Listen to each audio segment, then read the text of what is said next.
name is Adrian Nantchev, and this channel is all about helping you become a remarkable entrepreneur. So click on the subscribe button below and press the bell notification next to it for the latest upload. So, in your journey as to being an entrepreneur, prepare to become a different person. The person you started out as will not be the same person that you are a month from now, 3 months from now, 6, 12 months, 2 years from now. I remember hearing that someone was frightened of money because if they made £1 million and then lost it all, they would be embarrassed.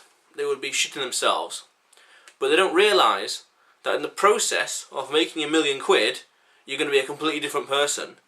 And you might not be embarrassed if you lose it all. And then if you do lose it all, because you've done it before, you can do it again. You can do £2 million. Being an entrepreneur changes you as a person. Years ago, shortly after I turned 18, I wanted to drink a lot and party a lot. I felt like it was contained within me. I did that for a few months, and then started to shift away from it. Different priorities, or new things. I was learning new things and discovering new things. Good things, arguably. So I was shifting away from it, and priorities were changing. And then over time, priorities changing. Well, also then I started university as well, so I didn't have much time for these other friends. And then I started, shortly after university, started to become an entrepreneur then. So then you realise that over time, your standards, your priorities, what interests you, what you want to do in your free time, what you want to do with your time in general, changes. You realise that I realised looking back that, say in 2011 when I turned 18, I was here, and they were here. But over time, I rose faster and faster. Like, I was learning things I was learning much more profound things. I was learning what's better than just going out and drinking until you get pissed. I was thinking, what's better? There's much more better things. And over time, there's a big chasm. There's a big gap. And I think over time, this gap, the bigger this gap gets, the harder it is to maintain that relationship. Because it's like, I'm thinking ahead. I'm going to do this, that, X, Y, and Z. Other people are like thinking behind, much slower. Some would say actually they're on a different frequency. I'm thinking at a higher vibration. I'm thinking much more big picture, ambitious, thinking strategically and tactically. Strategically and tactics, there's a difference. I'm thinking what to do and how can I do this, and building and trying and actually trying to climb the mountain. While everyone else is at the bottom, just content with making a fire or going away from the mountain. Or, I don't know, it's stuff like that. That's kind of analogy. I'm rising above. What is it? There's an old saying that the cream of the crop rises to the top. I don't know, something like that. Where, because you're so different, priorities change, and this will happen. The friends you have now, a year from being an entrepreneur, you might find it hard to relate to them. You might find it hard to talk to them because priorities are just so different. Just things are just so different, and this is a natural occurrence. It's worthwhile understanding this, because this can put a strain on some relationships. In fact, come to think of it, some of the women that I was in a relationship years ago, certainly one I really overtook over time. Another one was it started off like this, and it just only got higher and higher, and she was very negative, very toxic. You'll find that as you change, your standards rise, and when you change, you have to be around other people at the same level as you. What is called the law of 33%. You have to be around people who are the same level as you, so as to support each other and to learn from each other. You have to be around your mentors, because these mentors can push you up and challenge you and expand your comfort zone, and be people who are below you, so you can lift them up as well. Lift them up, teach them new stuff, and that's what I'm doing with this. Teach people new stuff, be with your peers, be with your mentors. Because you always want to go up. You don't want to stagnate. When you stagnate, when you don't do anything with your life, your brain, your body, it entropies, which means it degrades and wears out. If you don't use your brain, it's going to degrade. It's going to degrade and just slowly wither away. In one way or another. Because you always want to be learning. Just because you finished school or college or university doesn't mean you should stop learning and that's it. Or forever learn.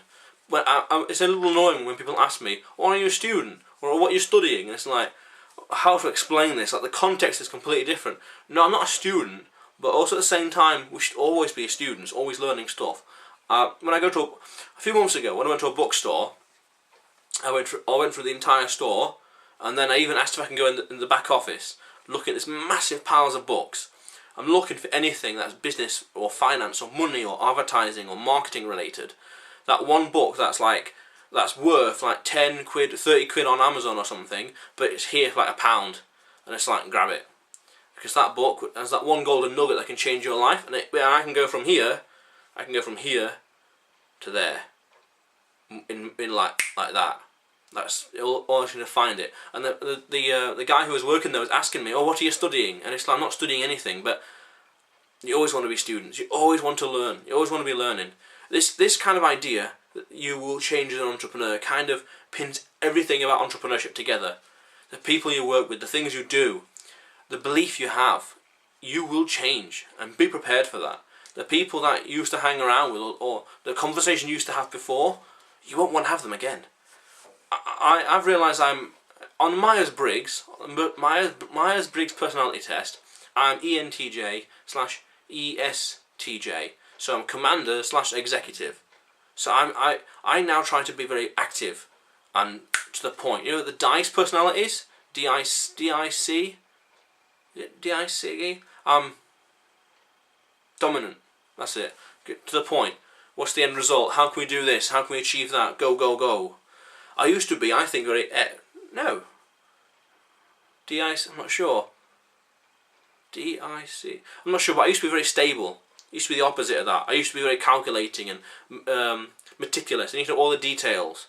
And I realised that was slowing me down. So I realised, game theory, you need 38 to 70% of the information to make a decision. Anything less, you need more information. Anything more, you waited too long. So 70%, 80% ideally, that kind of reign of information, it's like, go. Take it and run. Go. Action. So we need to see results, we need to see action, you need to get momentum going. So you will change. And Myers-Briggs, we're all far checking that out as well, Myers-Briggs, as well as the human needs personality test. Those are some fascinating stuff about who you are and what's your priorities. For me, when I first did it in November 2015, yeah, significance was the number one.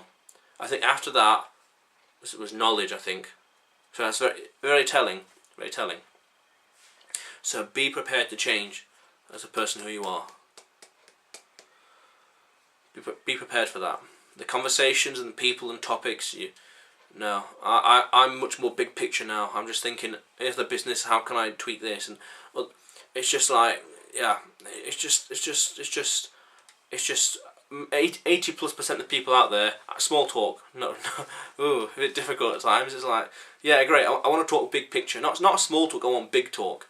You know, let's talk about YouTube, let's talk about consciousness, let's talk about vibration, let's talk about intellectual IQ, let's talk about fasting, let's talk about water fasting, let's talk about spirituality, let's talk about purpose of life. I've also found that in this world we live in, there's opportunity everywhere. And there's that song I was listening to actually last night, which is an interesting song. Abracadabra, I'm going to reach out and grab you. That's the way I see it. Opportunity everywhere. Everywhere. You've got to reach out and grab it.